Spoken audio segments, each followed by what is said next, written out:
Coucou mes braves, comment vous allez? J'espère que vous allez bien, j'espère que vous portez à merveille, que la santé ça va. Pour ma part, je me porte très bien et je vous retrouve aujourd'hui avec une recette de savon noir hyper éclaircissante. Vous vous rappelez, il y a de cela quelques temps, nous avons fait une vidéo où je vous montrais comment réaliser vous-même votre savon brun et votre savon noir à la maison. Alors aujourd'hui, je vous montre comment l'utiliser pour faire un savon encore hyper éclaircissant et très nettoyant, très clarifiant. Vous allez voir, c'est très simple, c'est pas compliqué. Donc à cet effet, on aura besoin de notre savon noir. On l'a déjà réalisé sur cette chaîne. Vous pourrez trouver la vidéo sur ma chaîne. Comment faire un savon noir et ainsi que le savon brun. Nous l'avons déjà réalisé. Puisque le premier récipient, je trouve qu'il est assez petit, raison pour laquelle je le transvase dans un autre bol. Donc tout d'abord, je vais venir émietter mon savon noir avec les mains. Et ensuite, je vais rajouter de l'eau. Pourquoi? Parce que au contact de l'eau, quand le savon noir il est mouillé, il va se mettre à tirer un peu. Il va légèrement tirer, ça ne va pas devenir la pâte totalement, mais ça va tirer, ça va beaucoup plus couler sur les mains. Donc on va commencer tout d'abord par ajouter légèrement d'eau. Voilà ce que je disais, vous voyez celui-ci, j'avais déjà commencé à l'utiliser pour me laver. Et j'ai remarqué que ils font un peu contact de l'eau, ça devient très mou là, je sais pas trop, ça me plaisait pas vraiment. Je me suis dit bon, je vais alors le faire, je vais l'imiter, faire des ajouts et le rendre sous forme de pot, dans un savon en pot. Et c'est ce que nous allons faire ici. On va également rajouter notre savon brun. Dans la vidéo, le premier savon que j'avais retiré, il avait une couleur brun. Et la deuxième partie, c'était un savon noir. On parle généralement du savon noir du Ghana, encore du savon brun du Ghana. Donc voilà un peu, c'est de ça qu'il est question. Donc on commence d'abord par rajouter de l'eau. Et on émiette bien avec les mains parce que quand il y a de l'eau, il va ramollir là et commencer à tirer. Ce sera beaucoup plus facile à mélanger.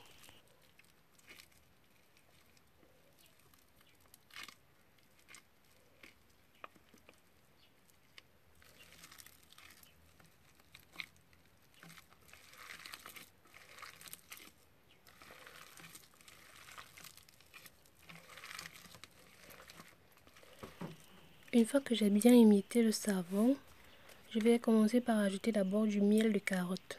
Nous l'avons déjà aussi réalisé sur le canal, du miel de carotte.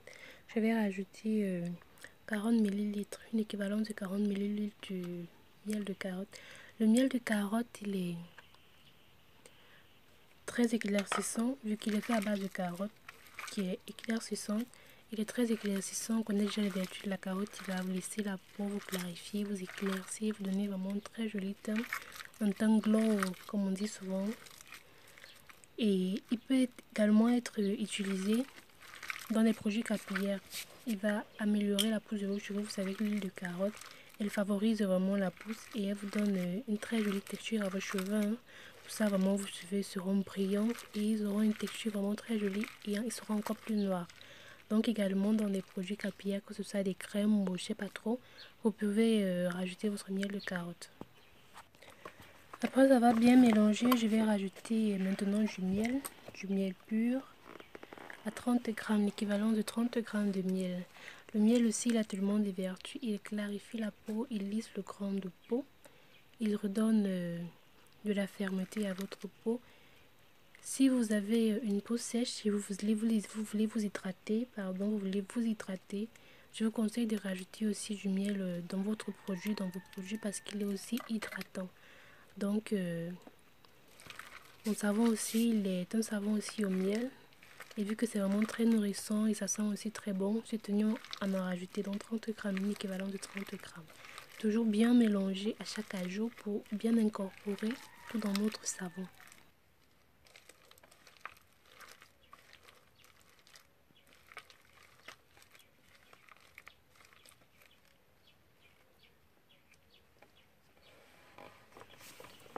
Une fois le miel bien incorporé, je vais venir ajouter mes huiles.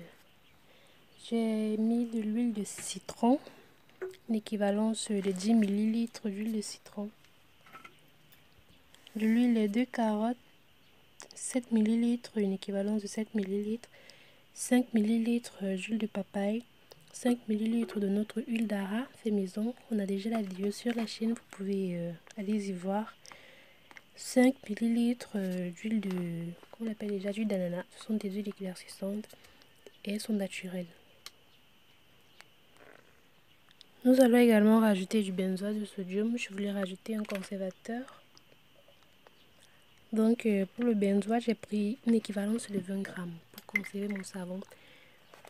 Donc ceci fait, il faudra bien mélanger, bien incorporer. Vous massez votre savon là, vous massez ça correctement pour que tout ce que vous rajoutez, tous ces actifs que l'on rajoute, puissent vraiment bien s'incorporer au savon, vu qu'il y a d'autres qui restent sous forme de morceaux. Donc mélangez vraiment très bien, il faut trichurer ça en fait.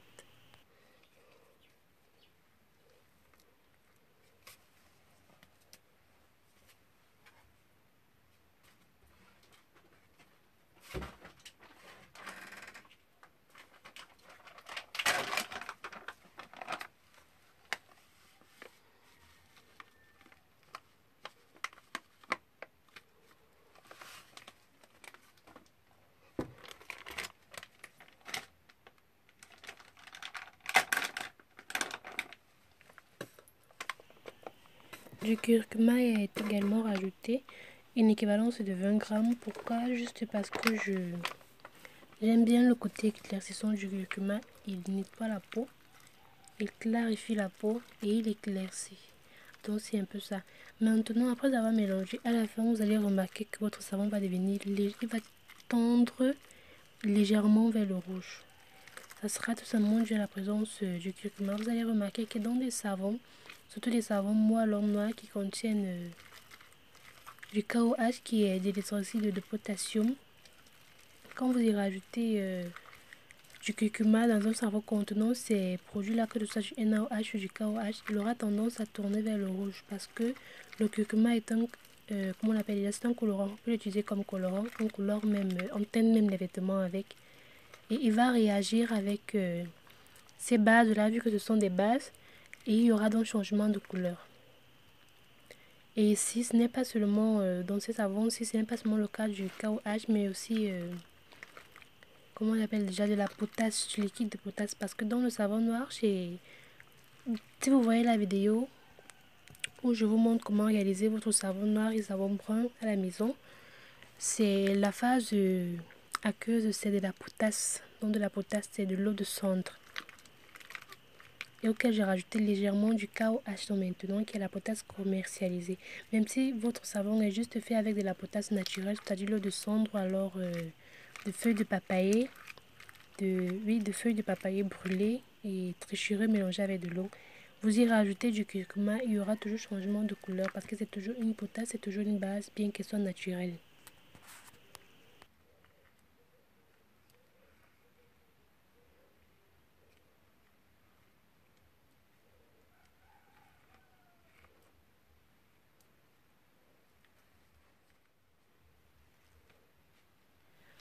Donc voilà, nous avons terminé avec notre savon. Maintenant, nous le renversons dans un récipient adéquat. Mon bol, il est bien lavé, rincé, désinfecté avec de l'alcool à 70 degrés. S'il vous plaît, toujours désinfecter le matériel. La désinfection est très importante parce que sinon vous aurez des proliférations bactériennes et je vous assure que ce n'est pas joli.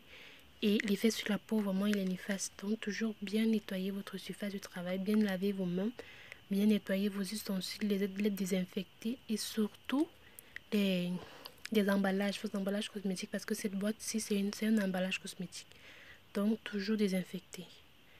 Donc, voilà pour le savon. Je vous assure, c'est une pure merveille. Vous voyez ce que je vous ai dit, ça tire légèrement vers le rouge. Ceci est dû à la combinaison du curcuma, qui est un colorant, aux bases qui sont le KOH, que ce soit celui commercialisé ou alors la phase aqueuse qui nous a servi, oui, la potasse qui nous a servi de phase aqueuse dans la préparation de notre savon noir.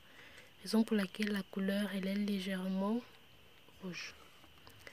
Le savon, il n'y a pas de posologie en fait, il n'y a pas de posologie d'utilisation. Donc vous vous lavez avec comme vous voulez Et vous devez certainement vous demander si ça mousse parce que pour ceux-là qui ont eu à faire le savon noir déjà, vous allez vous rendre compte que ça mousse énormément. La mousse, vraiment, elle est très bonne. Mais ici, ne vous inquiétez pas, il mousse toujours très bien. Ce que vous faites, vous prenez légèrement, vous n'avez pas besoin de prendre beaucoup. Vous mettez sur votre corps comme une sorte de gommage. Puis vous prenez une petite quantité encore, vous mettez sur votre gant légèrement mouillé et vous frottez le corps. Vous n'aurez vraiment pas besoin de prendre beaucoup, ce sera juste un peu et je vous assure, ça mousse vraiment très bien. Au bout d'une semaine, vous allez remarquer la différence même sur votre peau, même sur vos mains, même sur votre visage. Les boutons ils vont fader, les taches ils vont diminuer et votre teint sera tout simplement glow. Vous aurez un temps de ouf, ça je peux vous l'assurer. Donc voilà mes beautés, voilà mes bras, voilà mes DIY. Nous arrivons à la fin de cette vidéo. N'oubliez surtout pas de liker, de partager, de commenter, mais surtout de partager, hein, parce qu'il faut partager avec les autres pour qu'ils puissent aussi profiter de ce genre de merveilles ici là. N'oubliez surtout pas de vous abonner. Abonnez-vous mes chéris. Si vous êtes de passage sur la chaîne, abonnez-vous. Agrandissons la famille DIY naturel et je vous assure, vous ne regretterez pas parce qu'il ne faudrait pas manquer les autres tutos qui vont arriver là. Ça, je vous assure. Donc on se dit à la prochaine pour une nouvelle mise en ligne.